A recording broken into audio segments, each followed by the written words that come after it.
안녕하세요. 2주 만에 다시 돌아온 오래된 영화 이야기입니다. 여러분은 어떤 것에 빠져본 경험이 있으신가요? 저는 어릴 때 다이어리 꾸미기에 빠져 약 2년간 헤어나오지 못했던 적이 있어요. 그때 당시에는 정말 푹 빠져 제 시간을 온통 거기에 쏟아부었고 머릿속엔 온통 다이어리 생각뿐이었습니다.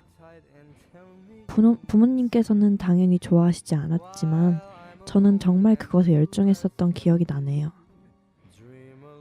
중학생이 되어서는 그때의 제가 이해가 안 되고 한심하게 느껴졌지만 대학생이 된 지금 과거를 돌아보면 무언가를 순수하게 좋아해서 그것에 온 열정을 쏟아부었던 그때의 제가 신기하기도 하고 조금 부럽기도 해요.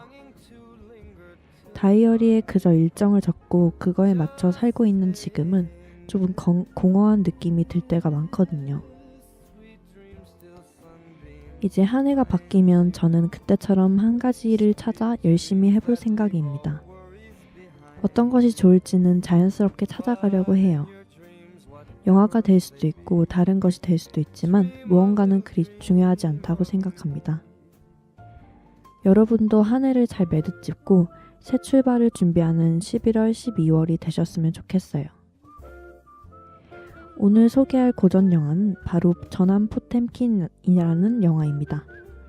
어떤 영화일지 궁금하시죠? 그럼 소개를 시작해 볼게요. Stars fading, but I linger on, dear.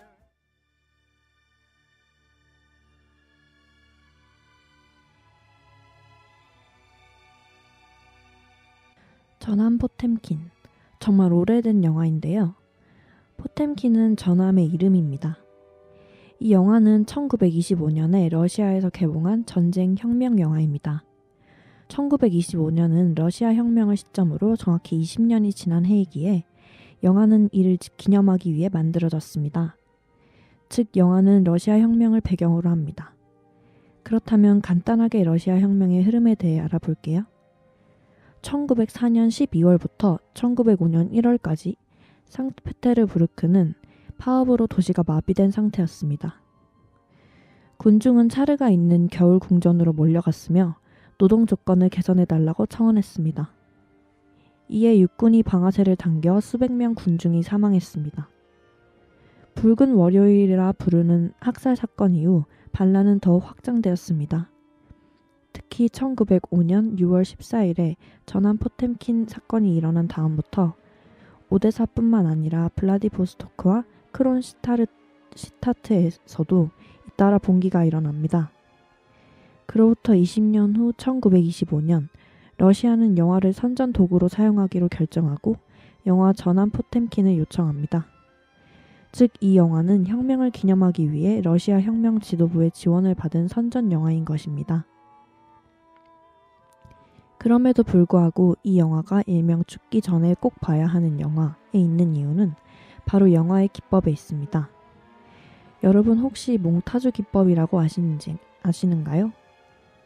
몽타주란 프랑스어 모으다 조합하다에서 유래된 용어로 원래 편집과 같은 의미로 쓰였으나 이 영화에서는 충돌의 몽타주입니다. 영화를 보시면 감독은 충돌되는 이미지를 함께 교차하면서 보여주며 새로운 의미를 만들어냅니다. 예를 들어 교도관과 벌레를 교차로 보여주면서 권위자들은 나쁜 놈이라는 얘기를 하는 것입니다. 영화는 총 5개의 챕터를 통해 혁명의 과정을 보여줍니다. 1부의 제목은 인관과 구더기입니다. 해군 사병들은 배 위에서 그들에게 제공되는 고기에 기생충이 계속 발견되자 바쿨린추크를 중심으로 반란이 도모됩니다. 이 인물은 굳이 말하자면 영화의 주인공이라고 생각하셔도 좋습니다. 여기에서 고기에 아무 문제가 없다는 검사관과 벌레의 장면이 교차로 보이며 사병들이 검사관에 대해 느끼는 감정을 비유적으로 묘사합니다. 2부는 바다에서의 드라마입니다. 함장이 모든 선원을 불러 갑판에 세우자 바쿨린추크 일행은 선장의 뜻을 따르지 않고 반란을 일으킵니다. 그러다 바쿨린추크가 총에 맞아 희생됩니다. 3부는 죽은 자가 정의를 이끈다입니다. 포템키노가 오데사 항구에 도착하고 시민들은 죽은 바쿨린 축구의 시신을 보고 마음이 움직입니다. 이 땅과 미래는 우리의 것이란 구호를 외치면서 혁명이 시작됩니다. 사부가 가장 유명한 오데사 계단입니다. 수많은 사람들이 혁명을 준비하기 위해 포템킨호에 식량을 전달하고 있던 중 갑자기 총을 든 군인들이 들이닥쳐 무차별 사격이 시작되고 오데사 계단의 민중은 총살당하기 시작합니다. 이 장면이 유명한 이유는 바로 사격 장면의 묘사 때문입니다. 러시아군은 계단 위쪽에서 내려오면서 등장하는데 태양을 등지고 있어 그들의 큰 그림자로 민간인들을 들이웁니다. 위쪽에서는 민간인들이 어지럽게 도망가는 반면 군인들은 발을 맞춰 무차별 사격은 가합니다.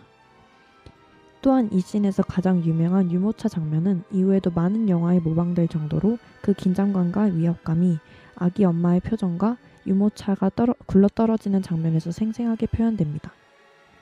오부 함대와의 조언은 자신들만으로는 육군을 막을 수 없다는 생각을 한 포템키노가 다른 함대의 합류를 기다리면서 시작됩니다. 이튿날 러시아 함대가 나타나고 둘은 서로를 향해 총구를 겨누는데 끝내 정부의 함대는 포문을 돌리고 같은 편으로 돌아섭니다. 저는 처음 영화 수업을 통해 이 영화를 접했을 때 화면이 흑백이며 소리가 없는 무성 영화이기에 큰 흥미를 느끼지 못했습니다. 하지만 영화 속 역사적 배경에 대해 알고 몽타주 기법을 공부해보며 영화사에 있어서 이 영화의 중요성을 이해하고 흥미를 가질 수 있었습니다. 전쟁 영화는 이처럼 역사적 배경과 촬영 기법에 집중하면 단순히 액션이나 박진감 이외에 영화의 볼거리가 많아지고 의미가 더 깊어지는 것 같습니다. 오늘은 이렇게 짧게 소개해드렸는데 어떠셨나요? 흑백 영화는 시각적 재미는 덜하지만 흑백만의 매력이 있습니다. 그래서 세월이 많이 지난 지금도 아직도 많은 사람들이 찾아보게 되는 것 아닐까요? 여기까지 오늘의 오래된 영화 이야기였습니다. 감사합니다.